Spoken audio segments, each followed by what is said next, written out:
15 December 5 দফা দাবি পূরণ অর্থ মন্ত্রণালয়ের খসড়া অনুমোদন নবম পে স্কেল বাস্তবায়নের সঙ্গে বাড়ি ভাড়া ৭৫% ও শিক্ষা ভাতা ৪,০০০ টাকা নির্ধারণ। হ্যালো দর্শক, আপনাকে স্বাগত জানাচ্ছি pay scale update zone YouTube চ্যানেলের আরও একটি নতুন ভিডিওতে। আজ ৮ ডিসেম্বর পে স্কেল নিয়ে নতুন প্রকাশিত আপডেট নিউজ। আপনি যদি আমাদের চ্যানেলে নতুন হয়ে থাকেন তাহলে চ্যানেলটি সাবস্ক্রাইব করে ভিডিওতে লাইক দিয়ে সাথে থাকুন। চলুন শুরু আজকের প্রতিবেদন। 15 ডিসেম্বর সরকারি চাকরিজীবীদের জন্য নবম পে স্কেল বাস্তবায়নের খসড়া অনুমোদন দেওয়া হল।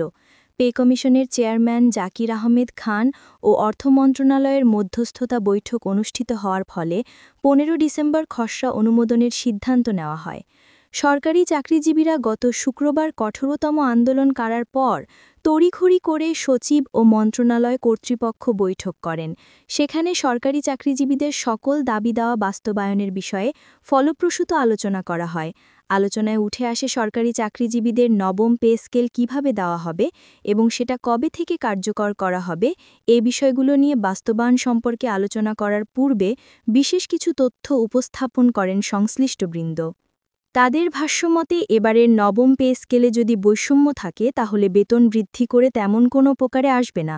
বিশেষ করে যারা তৃতীয় ও চতুর্থ গ্রেডের কর্মচারী আছেন তাদের জীবনমান উন্নয়নের লক্ষ্যে নবম পে স্কেল বাস্তবায়ন করতে হলে অবশ্যই বৈষম্য নিরসন করতে হবে।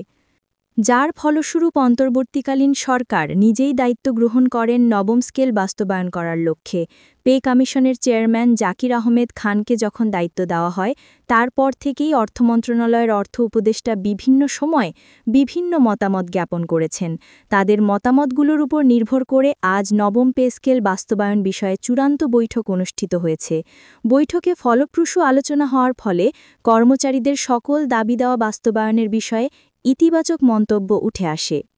কর্মচারী মহলের বিভিন্ন সংগঠনের নেতারা বেতন ভাতা বৃদ্ধির জন্য আন্দোলন করলে অন্তর্বর্তীকালীন সরকার তাদের সকল দাবি বাস্তবায়নের প্রতিশ্রুতি দেয়, যার ফলে আগামী 15 ডিসেম্বর গেজেট প্রকাশের মাধ্যমে সরকারি চাকরিজীবীদের বেতন বৃদ্ধি করা হচ্ছে বলে ইতিবাচক তথ্য প্রকাশ করেন কর্তৃপক্ষ।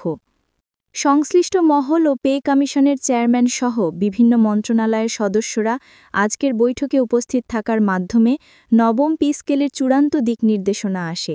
বিশেষ করে যারা 11 থেকে 20তম গ্রেডের তৃতীয় ও চতুর্থ শ্রেণীর কর্মচারী আছেন তাদের সকলের জন্য নবম পে স্কেল বাস্তবায়ন করে অর্থনৈতিক সমৃদ্ধি শক্তিশালী করা হবে বলে শতভাগ নিশ্চয়তা দিয়েছে পে কমিশন। কর্মচারী মহলের বিভিন্ন সংগঠনের নেতাদের 5 দফা দাবির মধ্যে সকল দাবি বাস্তবায়ন করা হবে না বলে মন্তব্য করেছেন সংশ্লিষ্ট মহল। পে কমিশনের চেয়ারম্যান স্পষ্ট ভাষায় বলেছেন, আমরা শুধুমাত্র 3টি দাবি বাস্তবায়ন করব, যেগুলো বর্তমান সময় খুবই গুরুত্বপূর্ণ এবং অর্থনৈতিক শক্তি বৃদ্ধি করবে।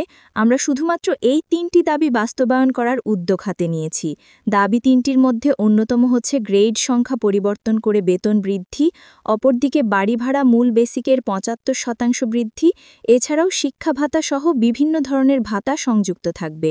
সর্বশেষ দাবির মধ্যে থাকছে সিলেকশন গ্রেড ও টাইম স্কেল পুনরুদ্ধার। সরকারি চাকরিজীবীদের দীর্ঘদিনের একটি সমস্যাগুলোর মধ্যে অন্যতম হচ্ছে টাইম স্কেল ও সিলেকশন গ্রেড।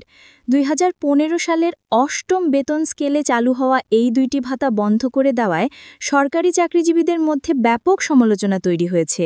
তাই অন্তর্বর্তীকালীন সরকার এই দুইটি ভাতা বাস্তবায়ন করার মাধ্যমে সরকারি কর্মচারীদের মাঝে স্বস্তি ফিরছে।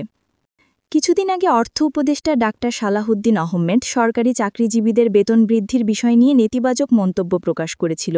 এখানে তিনি বলেন যে আমরা শুধুমাত্র গেজেট প্রকাশ করব, নবম পে স্কেল বাস্তবায়ন এবং সংশোধন করার পুরোপুরি দায়িত্ব থাকবে নির্বাচিত সরকারের হাতে। মোট কথা, আগামী নির্বাচিত সরকার এসেই নবম পে স্কেল বাস্তবায়ন ঘোষণা করবে। একই সঙ্গে পে কমিশন বলেন, যদি গেজেট পুরোপুরি বাস্তবায়ন করা হয় তাহলে নবম পে স্কেল বাস্তবায়ন নিয়ে তেমন কোনো জটিলতা দেখা দেবে না। তাই সরকারি চাকরিজীবী মহলের সংশ্লিষ্টরা যেভাবে নবম পে স্কেল বাস্তবায়নের লক্ষ্যে দাবিগুলো জানিয়েছে তাদের প্রত্যেকটি দাবি যথাযথ সময়ের মধ্যে পালন করা হবে। এই ছিল আজকের ৮ ডিসেম্বরের সর্বশেষ বিশ্লেষণ। যে কোনো আপডেট বা সিদ্ধান্ত আসলে আপনারা সবার আগে পাবেন পে স্কেল আপডেট জোনে।